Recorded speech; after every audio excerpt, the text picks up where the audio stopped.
Bonjour, bienvenue au Tufon Academy. Alors aujourd'hui, nous allons passer à la présentation du chapitre 6 de la norme ISO 9001 version 2015. Pour se situer, on va prendre ici un extrait de la norme. La norme en son chapitre 6, plus précisément le sous-chapitre 6.1, action à mettre en œuvre face aux risques et opportunités, il est écrit en 6.1.1.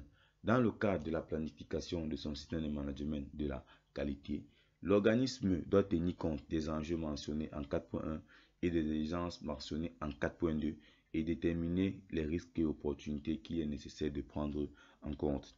C'est-à-dire, dans le cadre de la planification du SMQ, l'organisme doit tenir compte des enjeux internes et externes qu'il aura identifiés au 4.1 ainsi que des besoins et attentes des parties intéressées mentionnés au 4.2 et déterminer quels sont les risques et opportunités qui y sont relatifs et qui nécessitent d'être pris en compte pour, en petit a, donner l'assurance que le système de management de la qualité peut atteindre le ou les résultats escomptés. C'est-à-dire, on doit prendre en compte les enjeux internes et externes ainsi que les besoins et attentes des parties intéressées qui ont un impact sur l'atteinte des résultats de notre SMQ. En petit b, accroître les effets souhaitables et prévenir ou réduire les effets indésirables. Il faut également déterminer les risques et opportunités pour accroître les effets souhaitables, c'est-à-dire aller vers nos objectifs, et réduire les risques indésirables, c'est-à-dire l'ensemble des facteurs qui peuvent nous empêcher de tendre vers nos objectifs et en petit d, s'améliorer. Pour s'inscrire dans une dynamique d'amélioration continue, on doit déterminer soit les risques, soit les opportunités, mais surtout les opportunités qui, quant à eux, influencent positivement dans l'amélioration continue de notre système. En 6.1.2, l'organisme doit planifier en petit a les actions à mettre en œuvre face aux risques et opportunités. Après avoir déterminé les risques et opportunités, l'organisme doit mettre en œuvre un ensemble d'actions correctives, préventives face à ces risques et opportunités. En petit b, comment intégrer et mettre en œuvre ces actions au sein des processus du système de management de la qualité, c'est-à-dire la société ou l'organisme doit définir comment déployer ces actions au sein des processus du SMQ et en petit 2, évaluer l'efficacité de ces actions. Après la mise en place des actions, la société doit savoir si ces actions sont efficaces ou non. Dans le cas par exemple où ils sont inefficaces, il faut refaire ou replanifier d'autres actions. Nous passons maintenant à la méthodologie de gestion des risques. Nous verrons dans cette partie comment gérer les risques et opportunités. La méthodologie de gestion des risques est la suivante. En première étape, identification des risques. Il va falloir identifier les risques et opportunités relatifs au SMQ. Bien sûr, c'est-à-dire, on va voir dans la suite quelles sont les sources des risques et comment déterminer pour chaque source les risques qui y sont relatifs. Étape 2, évaluer les risques. Après l'identification des risques, on va évaluer ces risques en utilisant divers critères de cotation tels que la fréquence et la gravité pour déterminer la criticité de chaque risque. En étape 3, analyser les risques. Cette étape va consister simplement à déterminer quelles sont les conséquences et les causes de chaque risque et opportunité. À l'étape 4, apporter une réponse face aux risques. Il va falloir par la suite mettre des actions face aux risques et opportunités. À l'étape 5, suivre les risques. Suivre les actions, c'est-à-dire voir les actions qui sont efficaces et qui sont inefficaces afin de voir dans quelle mesure on peut faire une replanification. Voyons maintenant par la suite en détail chaque étape de la méthode de gestion des risques. Étape 1, l'identification des risques. On peut utiliser plusieurs méthodes pour identifier les risques, à savoir 1. Brainstorming. Le brainstorming ici est un ensemble de réunions qui sera réalisé avec différentes parties prenantes de la structure pour identifier le maximum de risques autour des tâches, des processus, du système de management, de la qualité, de l'environnement du projet, au niveau de l'organisation permanente de l'organisme, le changement de direction, la stratégie des clients ou parties intéressées. La checklist ou le retour d'expérience. La checklist ou retour d'expérience. À partir de chaque projet ou plusieurs projets, on aura une checklist où on enregistre les risques qui sont relatifs et on peut inspirer de ces anciens projets pour contextualiser avec le projet actuel.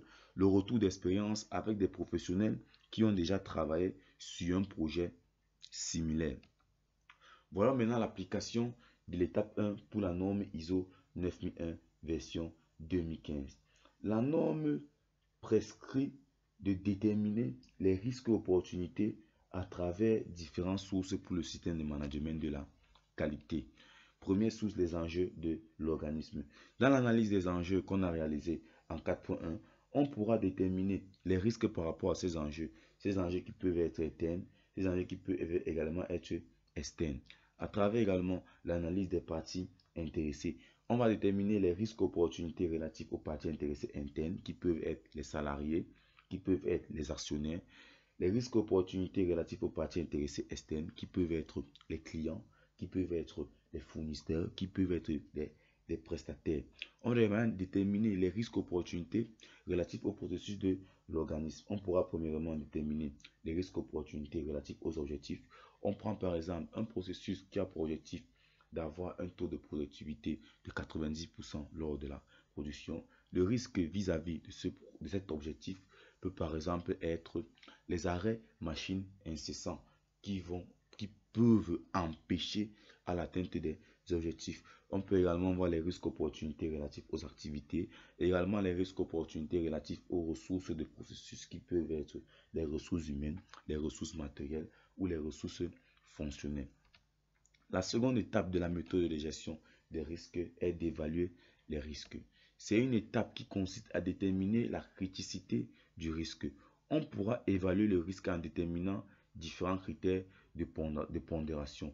Nous pouvons par exemple utiliser la gravité. La gravité, c'est de savoir si le risque sera mineur, majeur, grave ou critique. On peut également utiliser la fréquence. C'est l'occurrence d'apparition du risque, c'est-à-dire si le risque survient constamment ou pas. On peut également utiliser différents critères, autres critères qui sont là, la maîtrise, mais les critères les plus fréquemment utilisés restent la gravité et la fréquence. Après avoir défini les différents critères, il faudra par la suite déterminer une échelle de cotation afin de pouvoir calculer la criticité. Voici par exemple une échelle de cotation que je vous propose comme exemple. La gravité 1 faible, 2 moyenne, 3 grave, 4 mortel. Comme probabilité d'apparition, nous avons improbable, peu probable, très probable. À partir de ces valeurs de pondération, nous pourrons calculer la criticité qui est déterminée par la formule criticité égale à probabilité fois la gravité.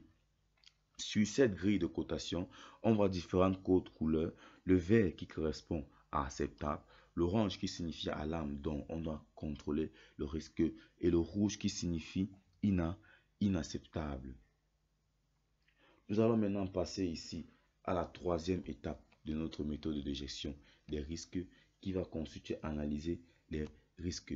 C'est une étape qui consiste à déterminer les causes des risques et également les conséquences de chaque risque sur le projet ou l'atteinte des objectifs de l'organisme. Nous pouvons par exemple utiliser ici le diagramme d'Ishikawa ou diagramme des 5M, l'arbre des causes ou également la méthode en nœud papillon qui est un diagramme qui combine l'arbre des causes et également l'arbre des conséquences. La quatrième étape de notre méthode de gestion est d'apporter des réponses face au risque. Il faudra mettre des actions de réponse pour résoudre, atténuer, transférer les risques. Parmi les différentes méthodes de réponse au risque, nous pouvons avoir, par exemple, on peut éviter le risque qui consiste ici à diminuer la fréquence d'apparition du risque en mettant des actions préventives. On peut atténuer le risque. Ici, On va diminuer la gravité du risque en mettant des actions correctives. On peut également transférer le risque lorsque l'on ne peut pas maîtriser le risque. On peut le transférer celui-ci à quelqu'un de plus compétent, comme par exemple nous avons l'externalisation ou l'assurance. En petit 4, la gestion du risque. Lorsque l'on ne peut pas maîtriser un risque, on peut transférer celui-ci. Lorsque on ne peut pas maîtriser le risque, on peut gérer le risque de façon provisoire à l'absorber de façon à mieux le maîtriser. Ensuite, on va créer un tableau de bord pour pouvoir gérer le risque. En cinquième étape maintenant du risque, il faut suivre le risque. Un plan de surveillance est un document qui contient la liste des dispositifs mis en place pour surveiller la maîtrise et la gestion du risque. Il serait important également de déterminer une fréquence et des délais de réalisation des activités de suivi et de maintenance définies dans le plan de surveillance. On a par exemple ici une matrice de risque qui permet de visualiser les risques. Voici par exemple une matrice de risque qui permet de voir l'ensemble des 18 risques liés par exemple à un système de management de la qualité. On classe chaque risque au sein de la grille de cotation. Nous allons maintenant passer par la suite à l'exemple d'application. Pour voir cet exemple d'application, je vais partager mon écran pour que chacun puisse voir un exemple détaillé d'application du méthode de gestion des risques et opportunités au sein d'une organisation. Nous allons maintenant voir ici un exemple pratique de mise en place du méthode de gestion et de management des risques. Pour ce faire, je vais vous présenter un mini outil que j'ai conçu moi-même pour pouvoir manager et gérer les risques en entreprise. Sans plus tarder, nous allons passer maintenant à l'étude d'évaluation des risques. Comme nous pouvons le constater, dans cet outil, j'ai regroupé les différentes cases que j'ai expliquées plus tard en différentes étapes. Première chose, identification des risques. Pour identifier les risques, comme je l'ai dit, on a plusieurs méthodes, le brainstorming, la checklist, des mind maps ou questionnaires. Dès qu'on a identifié le risque, on met le risque là. Comme par exemple, on avait par exemple là un risque d'incendie. Une fois qu'on a identifié le risque, on passe à l'évaluation des risques. Comme je dis, pour l'évaluation des risques, on va définir une grille de criticité en déterminant préalablement quels sont les différents critères de cotation. Comme là, par exemple, nous avons la probabilité d'occurrence. Là, j'ai défini chaque critère, à quoi correspond chaque chiffre. Nous avons la gravité. Et nous avons également aussi la détectabilité. Une fois qu'on a déjà pris pour chaque risque, on a déterminé sa probabilité, sa gravité et sa détectabilité, on a juste qu'à remplir le champ dans notre matrice d'évaluation et on aura par la suite la criticité. Et en fonction de la criticité, on pourra donner la priorité du risque. Nous l'avons vu la fois passée, nous avons 3 niveaux de priorité: grave, mineur et majeur. Une fois qu'on a déjà évalué le risque, on va analyser le risque. Nous allons maintenant passer on en revoit l'explication pour l'analyse des risques. Pour analyser les risques, comme je l'ai dit, on a plusieurs méthodes. On peut utiliser un arbre des causes. Ici, j'explique comment avoir l'arbre des causes. Un arbre de défaillance. J'explique c'est quoi l'arbre de défaillance. Également le diagramme d'Ishikawa. Bon, en guise de rappel, toute personne qui veut cet outil de management des risques n'a qu'à me contacter, soit via ma page Facebook, soit via mon adresse mail qui est en description de la vidéo, ou même par numéro WhatsApp qui est également en description de la vidéo. Cet outil ne coûte que 10 €, qui est un prix symbolique. Une fois qu'on a déjà déterminé quelles sont les causes des risques, nous allons prendre dans le cas de notre incendie, on a pris la méthode ADC, l'analyse, l'arbre des causes. Les causes pouvaient être les matières inflammables sans protection, les courts-circuits électriques ou d'autres méthodes. Après avoir analysé les causes, on va déterminer quelles sont les conséquences. Les conséquences du risque composant la détermination des matières premières. Dès qu'on a déjà analysé les causes, on va maintenant proposer un plan d'action. Le plan d'action ici, c'est en fait, le plan d'action va nous permettre de mettre des actions, car des actions pour pouvoir empêcher, prévenir le risque ou réduire sa gravité. Dès qu'on a, et dans le plan d'action, on a plusieurs méthodes. Nous avons les méthodes anticipatives pour réduire la fréquence d'occurrence. C'est également les méthodes correctives pour réduire la gravité. Si on prend par exemple dans le cas de notre incendie, anticipation, on pouvait mettre des sprinklers ou d'isolation des matières premières. Maintenant, en correction, s'il y a déjà eu incendie, on va corriger en mettant des inspecteurs pour réduire la gravité. Par la suite, on va mettre le temps d'exécution de la tâche. Nous avons 3 niveaux, court terme, moyen terme et long terme. Également le coût, faible coût, moyen coût ou coût élevé. Et après, on va prioriser l'action. Est-ce une action prioritaire, minoritaire ou majeure? Dès que nous avons déjà évalué les risques, analysé les causes et les conséquences, donner un plan d'action et avoir implémenté ces actions, il nous faudra déterminer quel est le risque résiduel pour voir si on maîtrise déjà le risque ou pas. Maintenant, nous allons voir par la suite, la prochaine étape ici va être la surveillance du risque.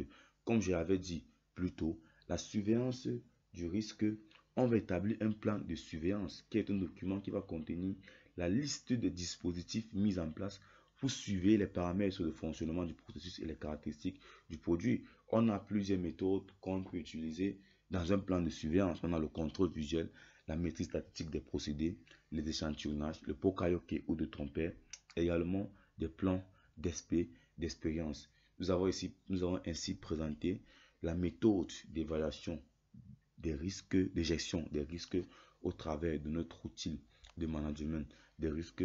Je tiens également à rappeler pour toute personne qui veut cet outil de management des risques, il est disponible au prix de 10 €. Veuillez entrer en contact avec moi si vous êtes intéressé pour cet outil de management et de gestion des risques.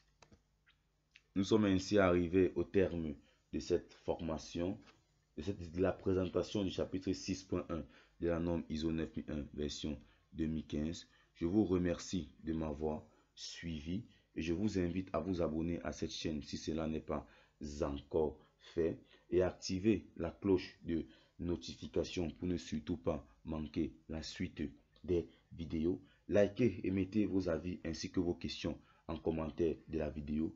Pour le rappeler, je me rends également disponible pour tout besoin individuel ou en entreprise pour la formation sur la norme ISO 9001 version 2015. J'accompagne également les organismes et entreprises pour l'implémentation des systèmes de management de qualité suivant la norme ISO 9001 version 2015. Merci de m'avoir suivi et à très bientôt sur cette chaîne pour la suite des vidéos.